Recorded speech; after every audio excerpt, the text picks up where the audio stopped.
Guys, welcome back to my channel. അപ്പോൾ ഇന്ന് വിഷു ആണ് കേട്ടോ. അപ്പം രാവിലെ 5 മണിക്ക് എഴുന്നേറ്റു, കണി കണ്ടു, 5:30 അപ്പോൾ ഞങ്ങൾ കുറേ കൊല്ലം കൊണ്ടേ ഉള്ളൊരു പ്രോസസ്സാണ്. വിഷുവിന് അന്ന് രാവിലെ കുറേ അമ്പലങ്ങളിൽ പോവുക, എന്നിട്ട് വരാം. എന്നിട്ട് 9-10 മണിയൊക്കെ വരെ, 6 മണിക്ക് ഇറങ്ങിയാൽ 9-10 മണിയാകുമ്പോഴത്തേക്ക് തിരിച്ചെത്തണം.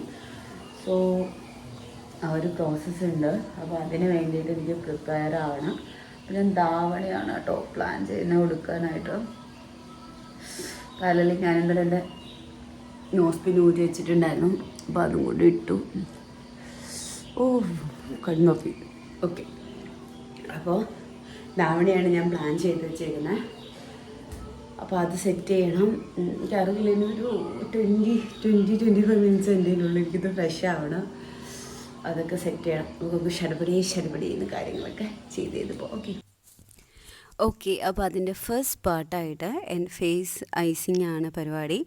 അപ്പോൾ ഞാൻ ഡ്രസ്സ് ഇട്ടതിന് ശേഷമാണ് കേട്ടോ ഓർക്കുന്നത് ഇത് ചെയ്തില്ലല്ലോ എന്ന്. അങ്ങനെ പിന്നെ ഞാനൊരു ടവലൊക്കെ എടുത്തിട്ടിട്ട് പിന്നെ ഫേസ് ഐസിങ് ചെയ്യാമെന്ന് വിചാരിച്ചു. അപ്പോൾ ചെറുതായിട്ട് റെഡിഷ് ഒക്കെ ആയിട്ടുണ്ടായിരുന്നു കേട്ടോ ഫേസ്. അപ്പം എനിക്കറിയില്ല ഈ ഡയറക്റ്റ് നമ്മളുടെ ഐസ് ഫേസിൽ അപ്ലൈ ചെയ്യുന്നത് നല്ലതാണോ എന്ന്. ബട്ട് ഇങ്ങനെ ചെയ്യുമ്പോൾ എനിക്ക് തോന്നിയിട്ടുള്ളത്, നമ്മൾ ഈ ഐലൈനേഴ്സൊക്കെ എഴുതുമ്പോൾ അതൊന്ന് സ്പ്രെഡ് ആവാണ്ടിരിക്കുക. എനിക്ക് എന്ത് ഐലൈനർ എഴുതിയാലും ഏത് കാജൽ യൂസ് ചെയ്താലും സ്പ്രെഡ് ആവും. പക്ഷേ ഇങ്ങനെ ഐസിങ് ചെയ്തതിന് ശേഷം കാജലൊക്കെ എഴുതുകയാണെങ്കിൽ അങ്ങനെ സ്പ്രെഡ് ആവാറില്ല. സോ എനിക്ക് അത് നന്നായിട്ട് തോന്നിയിട്ടുണ്ട്. അങ്ങനെ ഞാൻ ഫേസ് ഐസിങ് കഴിഞ്ഞ് ഫേസ് അത്യാവശ്യം നന്നായിട്ട് റെഡിഷ് ആയിട്ടുണ്ട് കേട്ടോ. 2 ചീക്സിൻ്റെ അവിടെ അത്യാവശ്യം നല്ല കളറൊന്ന് മാറിയിട്ടുണ്ട്. അതിനുശേഷം നമ്മളുടെ എക്സസൈഡിലെ വാട്ടറൊക്കെ റിമൂവ് ചെയ്ത് കളഞ്ഞിട്ട് നമ്മളൊരു ടോണർ യൂസ് ചെയ്യുക. നിങ്ങൾക്ക് കൊള്ളാമെന്ന് തോന്നുന്ന, അല്ലെങ്കിൽ നിങ്ങൾക്ക് സ്യൂട്ടാവുന്ന ഏത് ടോണറാണോ അത് യൂസ് ചെയ്യുക. പിന്നെ അതിന് ശേഷം ഞാൻ ഐലൈനറും ലിപ് ലൈനറുമാണ് കേട്ടോ എഴുതി കൊടുക്കുന്നത്. അതുകൊണ്ട് ഐസും നന്നായിട്ട് ഉണക്കി ഡാബ് ചെയ്ത് ഡ്രൈ ആക്കി എടുക്കുക. അതുപോലെ തന്നെ ലിപ്സും നന്നായിട്ട് ഡ്രൈ ആക്കി എടുക്കുക. അതിന് ടവലാണെങ്കിൽ ടവലോ എന്താണെന്ന് വെച്ചാൽ അത് യൂസ് ചെയ്ത് നന്നായിട്ട് ഡ്രൈ ആക്കുക. ഞാനിങ്ങനെ ഐസ് ക്യാമറയുടെ അടുത്തോട്ട് വന്ന് എഴുതിയപ്പോഴത്തേക്ക് ഭയങ്കര ഐസ് പോലെ തോന്നില്ലേ, ഭയങ്കര വലിയ ഐസ് പോലെ തോന്നുന്നു. ഓക്കെ, അങ്ങനെ ഐസും ലിപ് ലൈനറും ഐലൈനറും ലിപ് ലൈനറും ഒക്കെ കഴിഞ്ഞിട്ട് നിങ്ങൾക്ക് സ്യൂട്ടാവുന്ന ഒരു ലിപ്സ്റ്റിക്ക് ഇട്ട് കൊടുക്കുക കേട്ടോ. ഇതെനിക്ക് മാബ്ലിൻ്റെ ഒരു ഷെയ്ഡാണ്, എനിക്ക് ഷെയ്ഡ് ഓർമ്മയില്ല, പക്ഷേ അടിപൊളി ഷെയ്ഡാണ്, നല്ലൊരു പിങ്ക് ഷെയ്ഡാണ്, എനിക്ക് ഭയങ്കര ഇഷ്ടമാണ്. അതിനുശേഷം പിന്നെ ഏതെങ്കിലും ഒരു മോയ്സ്ചറൈസർ, ഞാൻ യൂഷ്വലി യൂസ് ചെയ്യുന്ന സ്റ്റീൽ മ്യൂസിൻ്റെ എണ്ണയാണ്, അതിട്ട് കൊടുക്കുന്നുണ്ട്. പിന്നെ ഒരു സൺസ്ക്രീൻ, ഇതിപ്പം ഹീലിയോ കെയറിൻ്റെ സൺസ്ക്രീനാണ് കേട്ടോ ഞാൻ യൂസ് ചെയ്യുന്നത്. ഇത് ഞാൻ അങ്ങനെ ഡീപ്പായിട്ട് കാണിക്കാത്തത്, എല്ലാവരും യൂസ് ചെയ്യുന്ന പ്രോഡക്റ്റ്സ് തന്നെയാണ്. ടോണർ ഉപയോഗിക്കുക, പിന്നെ ഒരു മോയ്സ്ചറൈസർ ഉപയോഗിക്കുക, ഒരു സൺസ്ക്രീൻ ഉപയോഗിക്കുക, സെയിം തന്നെയാണ് ഞാനും യൂസ് ചെയ്യുന്നത്. ഈ ഹീലിയോ കെയറിൻ്റെ ആകുമ്പം കുറച്ചുകൂടെ ഒരു ടിൻറ്റഡ് സൺസ്ക്രീനാണ്. അപ്പോൾ നമുക്കൊരു ഡിഫറെൻറ്റ് കളർ, അതായത് മറ്റേ വൈറ്റ് കാസ്റ്റ് പോലല്ല, വേറൊരു കളർ, ജസ്റ്റ് ഒരു ഫൗണ്ടേഷൻ്റെ ആ ഒരു കളറും കൂടി ഇതിനകത്തോട്ട് വരും. അതുകൊണ്ടാണ് ഞാനിത് യൂസ് ചെയ്യുന്നത്. പിന്നെ ആസ് യൂഷ്വൽ ഒരു കുഞ്ഞു പൊട്ടിട്ട് കൊടുക്കുക, അത് നമ്മളിപ്പം എല്ലാവരും ചെയ്യുന്ന കാര്യമാണ്. പിന്നെ അതിന് ശേഷം ഞാൻ ഒരു മാലയും കമ്മലും ഞാൻ തലേന്ന് പോയി മേടിച്ചതാണ് കേട്ടോ. ഞാൻ എന്ത് ഇടുമെന്ന് വിചാരിച്ചപ്പം എൻ്റെ കയ്യിലൊരു നൈസായിട്ടുള്ളൊരു മാല ഉണ്ടായിരുന്നു. അപ്പോൾ ഞാൻ വിചാരിച്ചു വേണ്ട, എന്തായാലും വിഷുവല്ലേ, കുറച്ച് ആഭരണങ്ങൾ ഇടാമെന്ന് വിചാരിച്ചു. നൈസായിട്ട് ഒരു ചെറിയൊരു നെക്ലസും അതിന് ചേർന്നൊരു കമ്മലും, അത് രണ്ടും ഇട്ടു. പിന്നെ സാരി ഉടുക്കാനുള്ള തത്രപ്പാടിലായിരുന്നു. ആക്ച്വലി ഞാൻ തലേന്ന് തന്നെ പ്ലീറ്റൊക്കെ എടുത്ത് വെച്ച് ഓൾമോസ്റ്റ് എല്ലാം സെറ്റാക്കിയതാണ്. അപ്പോൾ ഞാൻ ഫസ്റ്റ് ടൈമാണ് കേട്ടോ തനിയെ സാരി ഉടുക്കുന്നത്. എനിക്ക് മര്യാദയ്ക്ക് ഒരു പ്ലീറ്റ് പോലും പിടിക്കാൻ അറിയില്ല. ബട്ട് ഞാൻ എങ്ങനെയൊക്കെയോ മാനേജ് ചെയ്തു, കുറച്ച് കഷ്ടപ്പെട്ടു. എന്നാലും തലേന്ന് ഞാൻ അത്യാവശ്യം നന്നായിട്ട് എല്ലാം പ്ലീറ്റൊക്കെ എടുത്ത് വെച്ചിട്ടായാലും പിറ്റേന്ന് എനിക്ക് അങ്ങോട്ട് എവിടെയൊക്കെയാണ് പ്ലീറ്റ് എടുത്ത് വെച്ചെന്ന് എനിക്ക് തന്നെ മനസ്സിലാവുന്നില്ല. അപ്പോൾ ഞാനത് ഓൾറെഡി എൻ്റെ ബ്രദറിൻ്റെ മാരേജിന് ഇത് ഉടുത്തോണ്ടാവാം, ഓൾറെഡി അവർ പ്ലീറ്റ് എടുത്തിട്ടുണ്ടായിരുന്നു. അപ്പോൾ ആ ഒരു പ്ലീറ്റും ഞാൻ എടുക്കുന്ന പ്ലീറ്റും എല്ലാം കൂടെ ആയിട്ടൊരു കൺഫ്യൂഷനായിപ്പോയി. അപ്പോൾ ആക്ച്വലി അത് നന്നായിട്ട് അയൺ ചെയ്തിട്ട് നല്ല സ്ട്രെയിറ്റ് ആയിട്ട് വെച്ചിട്ട് ഞാൻ ഒന്നേന്ന് പറഞ്ഞ് എടുക്കാൻ സ്റ്റാർട്ട് ചെയ്യണമായിരുന്നു, എന്നാലേ അത് കറക്റ്റായിട്ട് വരുവുള്ളൂ എന്നായിരുന്നു എനിക്ക് തോന്നി. പിന്നെ ഞാൻ ഞാൻ മാനേജ് ചെയ്തു എന്ന് വേണം പറയാൻ. അങ്ങനെ ഞാൻ ഒരുമാതിരി അത്യാവശ്യം നന്നായിട്ടൊക്കെ പ്ലീറ്റൊക്കെ എടുത്ത് സെറ്റാക്കി വെച്ചിട്ടുണ്ടായിരുന്നു. എന്നിട്ട് എന്തൊക്കെയോ കുറവൊക്കെ ഉണ്ട്. പക്ഷേ ഞാൻ ഫൈനൽ ലുക്ക് ഞാൻ ഇവിടെ എടുത്തിട്ടുണ്ടോ എന്നറിയില്ല. ബട്ട് ഫൈനൽ ലുക്കിൽ ഇത് കുറച്ചുകൂടെ ഞാനൊന്ന് ഒതുക്കി ചെയ്തിട്ടുണ്ടായിരുന്നു. അതിനുശേഷം പിന്നെ അപ്പോഴേക്കും എനിക്ക് സമയമായി. ഞാൻ പറഞ്ഞ പോലെ 20 to 25 മിനിറ്റ്സ് എനിക്ക് കിട്ടിയുള്ളൂ. അതിന് മുന്നേ എനിക്ക് റെഡി ആവണമായിരുന്നു. അങ്ങനെ ഇത് ഫേസിലെ പുട്ടിയൊക്കെ ഇട്ട് അതിനുശേഷം പിന്നെ ഹെയർ ഞാൻ രാവിലെ കുളിക്കില്ല കേട്ടോ. എനിക്ക് എന്തൊക്കെ വന്നാലും രാവിലെ കുളിക്കാൻ പറ്റില്ല, സൈനസ് ഉണ്ടായതുകൊണ്ട്. പിന്നെ ഞാൻ പോകുന്നിടത്ത് മൊത്തം ഇങ്ങനെ തുമ്മിക്കൊണ്ടേയിരിക്കും. അതുകൊണ്ട് ഞാൻ കുളിക്കില്ല. തലേന്ന് രാത്രി തന്നെ കുളിച്ച് തലയൊക്കെ കഴുകി വെച്ചിട്ടുണ്ടായിരുന്നു. ഞാൻ ജസ്റ്റ് ഹെയർ ഒരു ക്ലിപ്പ് എടുത്തിട്ടതേ ഉള്ളൂ. ഞാൻ ഹെയർ സ്റ്റൈലും ഓർത്തില്ല എന്തൊക്കെ ചെയ്യണം. ഞാൻ ഹെയർ സ്റ്റൈലായിട്ട് ഞാനൊന്നും കരുതിയിട്ടുണ്ടായിരുന്നില്ല.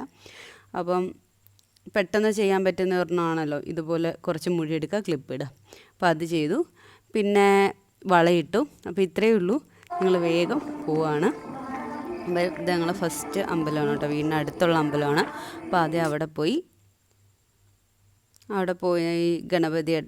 ഗണപതി ഹോമം ഉണ്ടായിരുന്നു. അപ്പോൾ അതിൻ്റെ പ്രസാദമൊക്കെ മേടിച്ച് രാവിലെ ഞങ്ങളൊരു 6:30 ആയപ്പോഴേക്കും അവിടുന്ന് തൊഴുതിറങ്ങി. നല്ല ക്ലൈമറ്റായിരുന്നു കേട്ടോ, നല്ല തണുത്ത ക്ലൈമറ്റായിരുന്നു. മഞ്ഞും ഒക്കെ ഉണ്ടായിരുന്നു. കുറച്ചുകൂടെ കഴിയുമ്പോൾ നല്ല ചൂടും വെയിലും ഒക്കെ ആവുമല്ലോ, അതുകൊണ്ട് ഈ ക്ലൈമറ്റ് ഭയങ്കര രസമായിരുന്നു. അതിനുശേഷം ഇത് ഏകദേശം 5th അമ്പലമാണെന്ന് തോന്നിയത്. ഈ അമ്പലത്തിൽ ഉത്സവമാണ്, വിഷുവിൻ്റെ അന്നാണ് ഉത്സവം.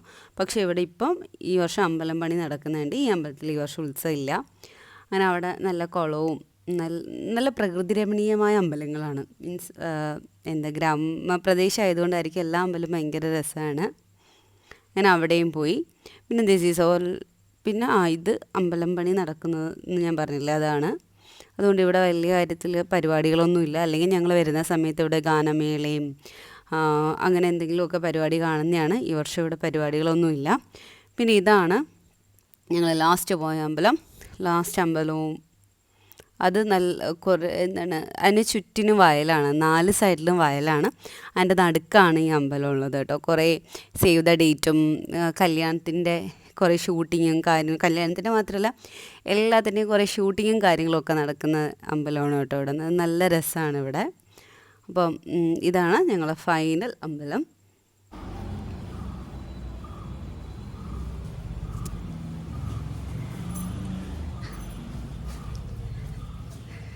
അയ്യോ, അങ്ങനെ എല്ലാം കഴിഞ്ഞ് ഫൈനലി ലാൻഡഡ്.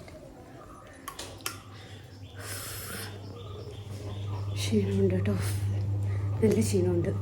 സോ രാത്രിയിലൊന്നും കഴിച്ചിട്ടില്ല. പോയി എന്തെങ്കിലും ഞണ്ണ ഫസ്റ്റ് പ്രയോറിറ്റി. അങ്ങനെ ഡ്രസ്സൊക്കെ മാറി. പിന്നെ നല്ല വിശക്കുന്നുണ്ടായിരുന്നു. അപ്പം പോയി ഫുഡാണെന്ന് വിചാരിച്ചു. ബട്ട് ആക്ച്വലി ഞാൻ രാവിലത്തെ ബ്രേക്ക്ഫാസ്റ്റിൻ്റെ അത് എടുക്കാൻ തന്നെ മറന്നുപോയി, കംപ്ലീറ്റ്ലി വിട്ടുപോയി. പിന്നെ രാവിലെ ഇടിയപ്പമായിരുന്നു കേട്ടോ കഴിച്ചാൽ. പിന്നെ ഉച്ചയ്ക്ക് ചോറും. ഞങ്ങളവിടെ വിഷുവിൻ്റെ അന്ന് സദ്യ അങ്ങനെ കോമൺ അല്ല. ഒന്നാമത്തെ കാര്യം, എനിക്ക് സദ്യ ഇഷ്ടമല്ല. എനിക്ക് നോൺ വെജ് ഉണ്ടെങ്കിൽ കൂടുതലും ഈ റൈസ് ഇറങ്ങുള്ളൂ, അങ്ങനെ ഒരു കാറ്റഗറിയാണ് ഞാൻ. അപ്പോൾ സദ്യ ഞാനങ്ങനെ പ്രിഫർ ചെയ്യാറില്ല. ഓണത്തിന് മാത്രമേ ഇവിടെ സദ്യ ഞാൻ പ്രിഫർ ചെയ്യാറുള്ളൂ. അപ്പോൾ ഇവിടെ ചോറും മീനും പിന്നെന്താ ഇത് 2 മീനുണ്ടായിരുന്നു, ചുമപ്പനും മത്തി, അങ്ങനെ 2 മീനുണ്ടായിരുന്നു. പിന്നെ നോൺ വെജ് മാത്രം ആക്കണ്ടെന്ന് വിചാരിച്ചു. ഇലത്തോരനും കൂടെ ഉണ്ടായിരുന്നു. എനിക്ക് ഇലത്തോരൻ ഭയങ്കര ഇഷ്ടമാണ് കേട്ടോ. അല്ലാണ്ട് എനിക്ക് വെജിറ്റബിൾ ഐറ്റംസ് ഒന്നും ഞാൻ അങ്ങനെ കഴിക്കാറില്ല. കഴിക്കുന്ന ഇലക്കറികളാണ് അതിൽ ഏറ്റവും കൂടുതൽ ഇഷ്ടം. മുരിങ്ങയില തോരനാണ്, അതാണ്. പിന്നെ അങ്ങനെ പാരലലി ഒരു ഫിലിമും ഇട്ടോടിച്ചു. ഞാൻ ഫുഡ് കഴിക്കാനായിട്ട് ഇരിക്കുകയായിരുന്നു. ഏത് ഫിലിമാണ് ഞാനിപ്പോൾ ഓർക്കുന്നില്ല, ഏതൊരു ഫിലിം വന്നു, ഞാനത് കാണുവാണ്. അങ്ങനെ പിന്നെ ചോറും കറികളും. ഈ വീട്ടിൽ നിൽക്കുമ്പോഴാണ് ഇത്രയും ചോറ് കഴിക്കുന്നത്.